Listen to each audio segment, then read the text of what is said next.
creative friends, welcome to my channel, and in this video we're going to be making some applesauce, but we're going to be making some fun and different applesauce because we're going to have chunky red hot applesauce. It's just so much fun and it's just a little bit different. I love using little red hots for different things. I'll tell you a couple other ways you can use them, but for right now I've got all these apples that I need to prepare. I've got things set up. I've got quart jars in the canner ready to be used. I've got all my other equipment set out. But what I'm going to do here is I'm just going to start off by washing each of these apples. I'm going to core it. I'm going to peel it and cut it in chunks. And then I'm going to put it in a container with some water. The one thing I am going to do too is I'm going to add Fruit Fresh with the water. This is that Fruit Fresh. And this keeps your light colored things like peaches and avocados and apples from turning brown. It keeps them nice and clean looking so they don't get all spotty. You can also just use lemon juice in the water if you want to do that. Just a few tablespoons in your water as you cut these and put them in it. So I'm going to go do that. It'll be a little while, but I will come back to you when these are all cut and ready to go. Okay, I am done with the apples. That took a little longer than I thought, but that's fine. So anyway, I've got about half of this pot full of apple pieces. And I put a half a cup of water. I am following the instructions in the Complete Guide to Home Canning. I'll leave a link to that. But for applesauce, of course, it tells you to peel and core the apples. And then I put the slices in ascorbic acid to try to keep them as prevent the browning as much as possible. And then I drained them and I put them in this pot and I added a half a cup of water. Now what I'm going to do is put it on the stove and I'm going to heat it until the apples are tender. It can take anywhere from 5 to 20 minutes depending on maturity and variety. I'm reading this right now. Then we could press it through a sieve or a food mill, but we are going to do the second part. It says, or skip this processing step if you prefer a chunk style sauce, which we do. That's what this is going to be, is a chunky applesauce. Now, you can pack this whole thing without sugar, or you could add 1/8 of a cup of sugar per quart of sauce. I don't want to do that. I'm going to add the red hots, which would basically be like sugar and cinnamon, but it's just going to taste even better. So I'm probably going to add this box of red hots in the apples after they cook down a little bit so that just until I give them, just till they start to break down, I'll put those in there so that they can dissolve as these are cooking. When I do that, I will show you what I'm going to do. But for now, I'm going to get this on the burner and start this to cook down. Okay, I've got these on the burner. They've been about, maybe 5 minutes, and they're starting to break down a little bit. There's more liquid in the bottom. And so because that liquid is happening, I'm going to go ahead and add my red hots. It's going to be so much fun. And it's going to taste fantastic. I'm going to go ahead and add the red hots. That's going to be like adding cinnamon, only it's that hot, good kind of cinnamon. And sugar. So it'll add a little bit of sugar in there. But now those are going to dissolve. It's going to give this kind of a pink color. I will taste it in a little bit, and I might think it will need more. If it does, I'll add it. But I'm going to let that break down, and I'll come back to you. Oh, it already smells good. It smells like red hots. Oh my gosh, this is going to be so good.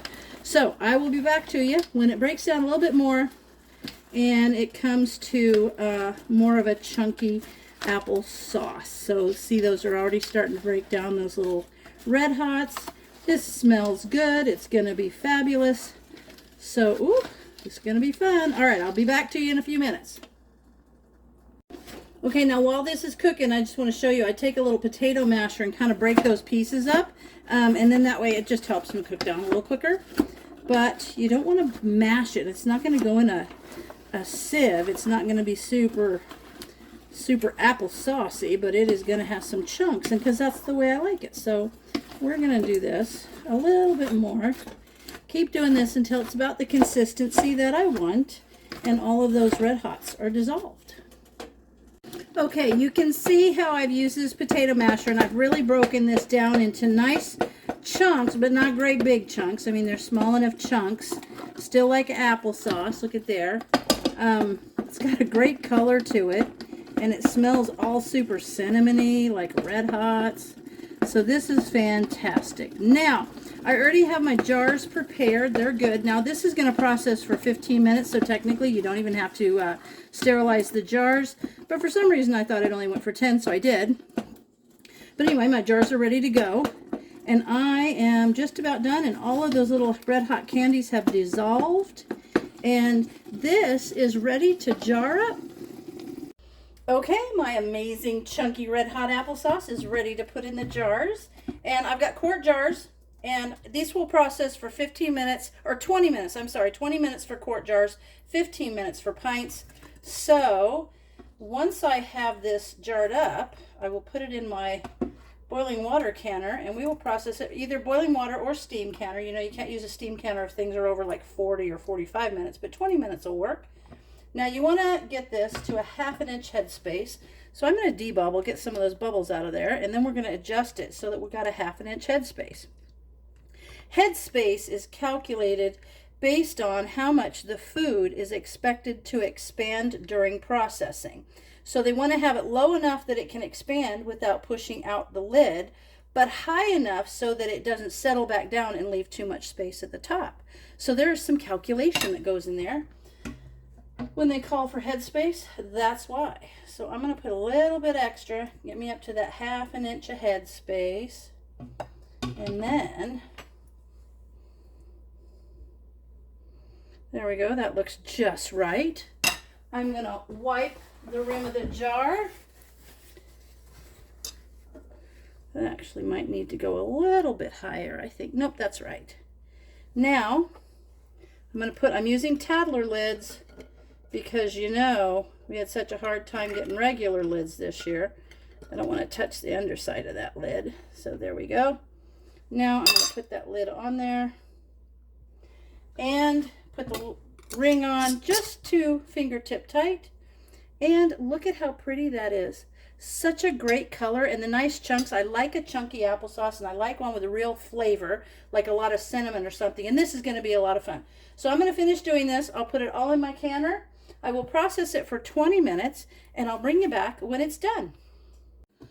Okay, the chunky red hot applesauce is done. I got 5 quarts, and because I use Tattler lids, I always keep my little hot gloves out, because I have to remember when you use Tattler lids and you take your jars out, you've got to tighten that ring down real tight. And so I leave these out to remind me to do that. So all of those are out. They've been tightened. I'm just going to wait for them. The only thing I miss about when I use Tattler lids is I don't hear the pop. But it turned out fabulous, and there was a little bit left over, so I ate it. It was so good. I will tell you, I ended up using 2 boxes of the Red Hots in there to give it that extra cinnamony flavor. And I think it looks pretty. It's just a cool color too. But I said I would tell you something else you could do with Red Hots, and here's a cool trick. If you ever make Jell-O and you make peach Jell-O, this is a bigger box. I think they have a smaller box, but if you put about a 1/2 cup of these in, like a 1/4 to a 1/2 cup of Red Hots in your peach Jell-O when you've got the boiling water, and let them melt down, and then put peaches, like your home canned peaches, in there, and use the broth the juice out of the peaches with your cool water, and let that set. You have the most wonderful cinnamony peach Jell-O. So you just use the peach Jell-O, add a 1/4 to a 1/2 cup of Red Hots when it's boiling, and then use the liquid from the peaches, add it to the cold water, mix it, and put the peaches in the Jell-O. Oh my gosh, it's so good. So give that a try, but Red Hots are fun, and I liked adding them to this little applesauce. I think it's going to be super good, and I like having a chunky applesauce and one that's super cinnamony too. So there you go. And of course, as always, thanks for watching, and I'll see you in my next video.